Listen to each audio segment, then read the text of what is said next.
in the asteroid collision model, two asteroids, asteroid 1 and asteroid 2, collide with each other, and then there's a big splash.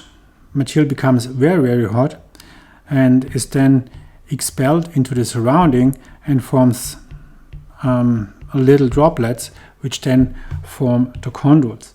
So this might be embedded as well in a certain gas phase, and so on. They might be exchanged with the gas phase here. Now this model usually requires that the asteroids, at least one of them, is molten. So there might be a solid crust, but inside it's molten, because otherwise, if there are two solid bodies colliding, this entire scenario doesn't work.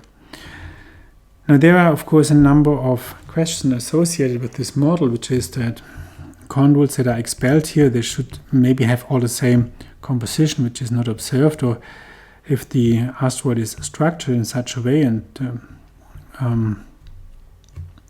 chondrules that are expelled here are only from a silicate mantle, and they should not contain metal. So how is the metal getting inside these individual chondrules? And maybe there should be some fractionation patterns expected in chondrules like rare earth elements, which are not observed.